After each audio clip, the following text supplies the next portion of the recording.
Baik, Assalamualaikum warahmatullahi wabarakatuh. Selamat pagi, apa kabar semuanya? Semoga kita semua selalu diberikan kesehatan dan selalu dalam lindungannya ya, amin. Sebelum kita memulai kegiatan kita hari ini, marilah kita awali dengan berdoa menurut agama dan kepercayaan kita masing-masing. Berdoa, mulai.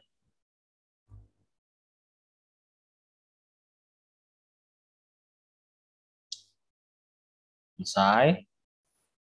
Oke, mengulas kembali deskripsi mata kuliah fisika materi termodinamika ini yang merupakan bagian dari cabang fisika yang namanya termofisika.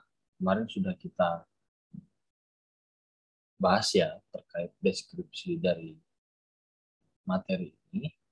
Ini kita ulang kembali untuk mengecas, ya, untuk mengingat kembali. Barangkali di sini ada yang lupa ya. Termodinamika adalah ilmu yang mempelajari hubungan antara energi dan kerja dari suatu sistem. Termodinamika hanya mempelajari besaran-besaran yang berskala besar atau makroskopis dari sistem yang dapat diamati dan diukur di dalam eksperimen. Besaran-besaran yang berskala kecil atau mikroskopis dipelajari dalam teori apa kemarin? Ada yang masih ingat? Kinetik gas. Teori kinetik gas atau fisika statistik. Oke. Fisika statistik. Termodinamika juga dapat diartikan sebagai ilmu yang menjelaskan kaitan antara besaran fisik tertentu yang menggambarkan sikap zat di bawah pengaruh kalor. Besaran fisik ini disebut koordinat makroskopis sistem. Kaitan atau rumus yang menjelaskan hubungan antar besaran fisik diperoleh dari eksperimen dan kemudian dapat digunakan untuk meramalkan perilaku zat di bawah pengaruh kalor. Jadi termodinamika merupakan ilmu yang berlandaskan pada hasil-hasil eksperimen. Dalam arti sempit, termodinamika merupakan salah satu ranting dari ilmu alam.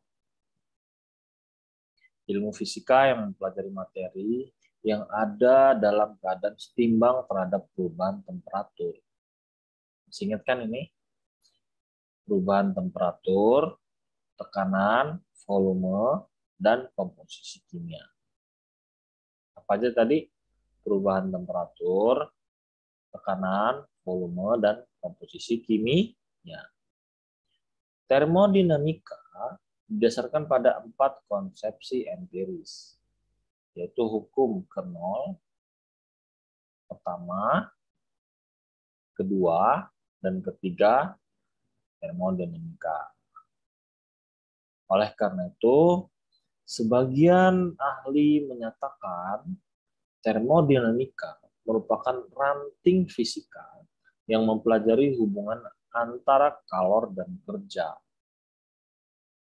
Ya.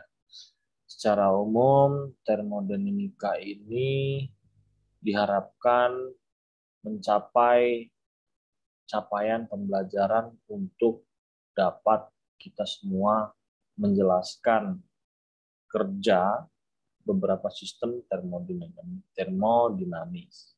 Kemudian menjelaskan mengapa suatu sistem termodinamis tidak bekerja sesuai yang diharapkan. Kemudian menjelaskan mengapa suatu sistem termodinamis sama sekali tidak mungkin dapat bekerja. Ya. Kemudian termodinamika memusatkan perhatiannya pada paham yang mengenai satu, ketetapan energi, dua, ketetapan entropi, dalam arti proses yang menghasilkan entropi mungkin dapat terjadi, namun proses yang menghapuskan entropi mustahil terjadi. Kemudian entropi yang dapat digunakan untuk menentukan jumlah daya berguna maksimum yang dapat diperoleh dari berbagai sumber energi untuk melakukan kerja. Oke. Barangkali cukup deskripsi secara singkat untuk termodinamika. Selanjutnya kita masuk ke dalam materi. Oke, hari ini melanjutkan pertemuan sebelumnya, membahas materi tentang hukum termodinamika, hukum termodinamika 1. Hari ini kita masuk pada materi hukum termodinamika 2. Ya. Melanjutkan dari hukum termodinamika 1. Nah, kenapa sih masih adanya hukum termodinamika 2 yang dimana melengkapi atau melanjutkan dari hukum termodinamika 1. Nah, di sini ada 3 alasan dalam hukum termodinamika 2 ini, yaitu yang pertama, tidak disebutkan apakah prosesnya mungkin terjadi atau tidak. Kemudian tidak disebutkan arah prosesnya pada hukum termodinamika sebelumnya ya, hukum termodinamika 1. Kemudian tidak disebutkan sumber panasnya. Nah, ini yang menjadi alasan mengapa masih adanya atau kelanjutan dari hukum termodinamika 1 menjadi hukum termodinamika 2. Ya. Nah, di dalam hukum termodinamika 2 ini terdapat 3 pernyataan. Ya. Yang pertama, kalor tidak mengalir secara spontan dari dingin ke panas. Ya. Kalor tidak mengalir secara spontan dari dingin ke panas. Kalau pada hukum termodinamika 1, kalor tidak dapat diciptakan. Nah, ini kita sekarang kalor tidak mengalir secara spontan dari dingin ke panas. Rudolf Clausius mengemukakan pada tahap molekular, molekul yang bergerak lebih cepat akan menyebarkan energinya kepada lingkungannya. Kemudian pada taraf makroskopis, diperlukan pasukan energi atau usaha untuk mendinginkan sebuah benda. Ya. Kemudian pernyataan yang kedua, setiap mesin terisolasi cenderung menjadi acak. Dan pernyataan yang ketiga, tidak ada mesin yang dapat mengubah kalor menjadi usaha secara utuh. Ya. Tidak ada mesin yang dapat mengubah kalor menjadi suatu usaha secara utuh. Nah, pendapat ini dikemukakan oleh Planck dan Kelvin. Mereka memberikan 5 pendapat. Efisiensi, yang pertama, efisiensi mesin tidak dapat diubah sebanyak 100%, langsung ya. Kemudian diperlukan tandon panas dan tandon dingin. Kemudian tandon panas menjadi sebuah sumber energi. Kemudian perlu membuang pada suhu yang lebih rendah ke tandon yang dingin. Dan biasanya tandon suhu terendah dan plus atmosfer. Sembari berjalan akan kita pahami terdapat dari 3 pernyataan ini. Kemudian, pada hukum termodinamika yang kedua ini, jika tidak ada kerja dari luar, panas tidak dapat merambat secara spontan dari suhu rendah ke suhu tinggi. Ini tadi yang disampaikan oleh Clausius. Kemudian, yang disampaikan oleh Thomson, Kelvin, dan Planck, yaitu proses perubahan kerja menjadi panas merupakan proses irreversible jika tidak terjadi proses lainnya. Kemudian, suatu mesin tidak mungkin bekerja dengan hanya mengambil energi dari suatu sumber suhu tinggi, kemudian membuangnya ke sumber panas tersebut untuk menghasilkan kerja abadi. Tidak mungkin, ya. Nah, pada hukum termodinamika 2 ini, kita akan mendalami suatu mesin kalor. Ya. Mesin kalor merupakan suatu alat yang menggunakan kalor atau panas untuk melakukan suatu usaha. Ya. Mesin kalor memiliki 3 ciri utama. Yang pertama, kalor dikirimkan ke mesin pada temperatur yang relatif tinggi dari suatu tempat yang disebut dengan reservoir panas. Kemudian yang kedua, sebagian dari kalor input yang digunakan untuk melakukan kerja oleh working substance dari mesin, yaitu material dalam mesin yang secara aktual melakukan kerja. Contohnya campuran bensin atau udara dalam mesin mobil. Kemudian, ciri yang ketiga adalah sisa dari kalor input, heat, dibuang pada temperatur yang lebih rendah dari temperatur input ke suatu tempat yang disebut reservoir dingin. Ya. Nah, ini bisa kita lihat skema dari mesin kalor. Pada gambar ini kita lihat QH menyatakan besarnya input kalor dan subscript H menyatakan hot reservoir atau reservoir panas tadi ya. Kemudian QC menyatakan besar kalor yang dibuang dan subscript C merepresentasikan cold reservoir atau reservoir dingin tadi ya. Dan W merepresentasikan kerja yang dilakukan. Oke. Pada skema ini bisa kita lihat QH, QC, dan W. Hot reservoir, cold reservoir, dan kerja. Nah,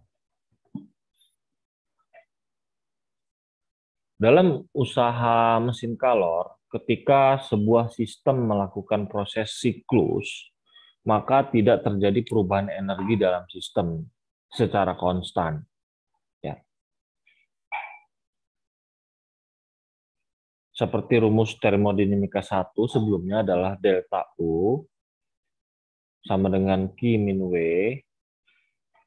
Ya. Di sini Q sama dengan QH plus QC. Sehingga W sama dengan Q sama dengan QH plus QC. Oke.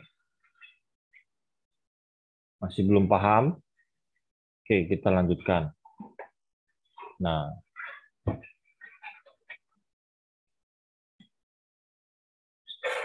sekarang kita masuk kepada rumus efisiensi mesin kalor, yang dimana tadi disebutkan efisiensi mesin kalor itu tidak bisa dilakukan sebesar 100%. Ya.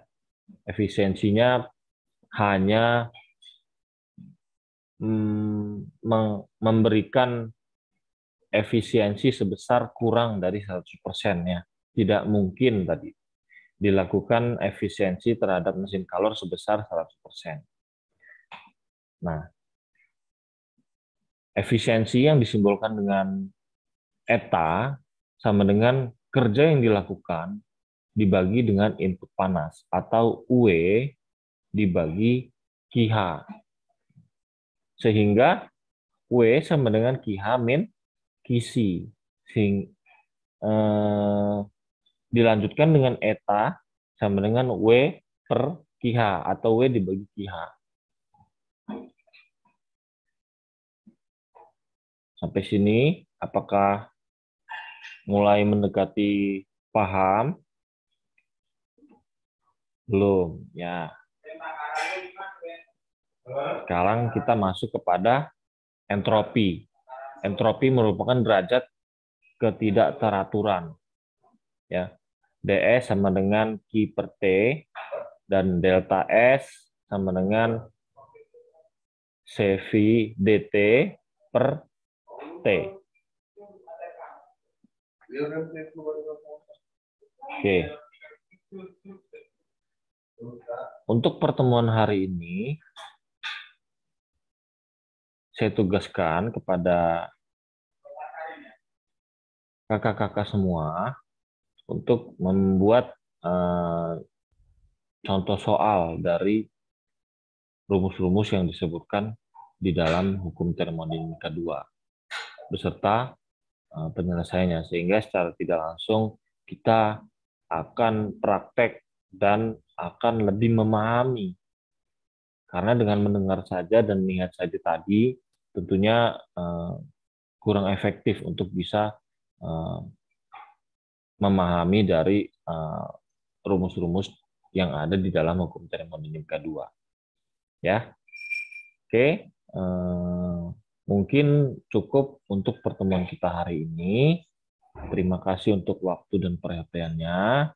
Sampai jumpa pada pertemuan selanjutnya. Saya akhiri. Wassalamualaikum warahmatullahi wabarakatuh.